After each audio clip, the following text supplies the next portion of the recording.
নমস্কার বন্ধুরা, সবাই ভালো আছেন তো? আশা করি সবাই ভালো আছেন। উত্তম সুপ্রিয়া লাইফস্টাইলের নতুন একটা ভিডিওতে তোমাদের অনেক অনেক স্বাগত। ম্যাগি দিয়ে ভিডিওটা স্টার্ট করলাম। এখন সন্ধ্যা 6টা বাজে। মেয়ে ম্যাগি খাবে বায়না ধরেছে। মা এখানে টিভি দেখছে, মেয়েকে ম্যাগি খাইয়ে, মেয়ে সবটা খায়নি, তাই আমিও একটু খেয়ে নিলাম।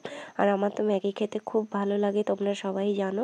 আর কাকিমা ফুচকা নিয়ে এসেছিলো, তার জন্য ফুচকা খাবো বলে মা আর আমি, মেয়ে সবাই বসে আছি এখানে টিভি দেখছি। পিছনে ফ্রিজটা আছে, আর পর্দাটা ছিঁড়ে গেছে চেনটা, ওই জন্য পর্দাটা এইভাবেই রাখা আছে। আর আমার মেয়ে ফুচকা খেতে খুব ভালোবাসে, জানি না কোথা থেকে শিখেছে, তবে আমি খাই বলে তাই হয়তো আমার মেয়েও খেতে ভালোবাসে।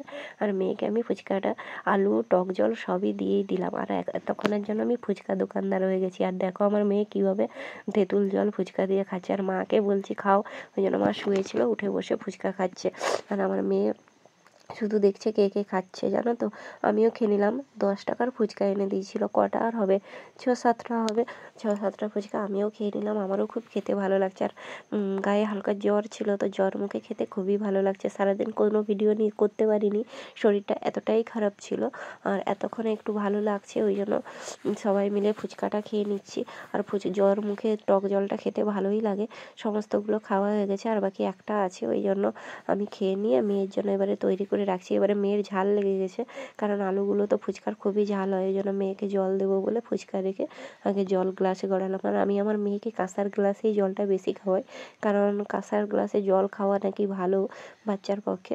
ওই জন্য আর একটা ফুচকা আছে, ওইটা খাবে বলে ও দাঁড়িয়ে আছে, হাতে জল দিয়ে, এক হাতে জল খাচ্ছে, এক হাতে ফুচকা খাচ্ছে। ছোটো বাচ্চা, খেতেও তো চায়, কিন্তু আর আমি আনলে ঝাল দিই না, দিলে খেতে তার সুবিধা হয়।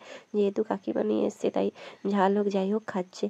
ফুচকা খেয়েই ঘুমিয়ে পড়েছি রাতে, আর কোনো কিছু খাইনি। সকাল থেকে উঠে কাজ করছি বন্ধুরা, দেখো লাতা দিয়ে দিচ্ছি, কারণ মেয়ে চারিদিকে সারাদিন এতটাই দুষ্টামি করে, দুয়ারগুলো না নোংরা করে রাখে, ওই জন্য ভালো করে লাতা দিয়ে নিচ্ছি। আর আমি না এমনি বসে লাতা দিতে পারি না, ওই সিজারের পর থেকে আমি উবু হয়ে বেশি বসতে পারি না, ওই জন্য ভালো করে লাতা দিয়ে দিচ্ছি। আর মাটির ঘরে তুমি যদি লাতা না দাও না বন্ধুরা, দেখবে এমনিতেই ঘরগুলো অপরিষ্কার লাগে, ওই জন্য সকালে লাতা দিয়ে দিলে দেখতেও ভালো লাগে, আর পরিষ্কারও থাকে। সবাই মানে কী বলবো, লোকজন এলেও প্রশংসাও করে, বলে না বাড়ির বউটা পরিষ্কার রেখেছে, শুনতেও ভালো লাগে, কষ্ট হোক কিন্তু শুনতে ভালো লাগে, তাই না বন্ধুরা?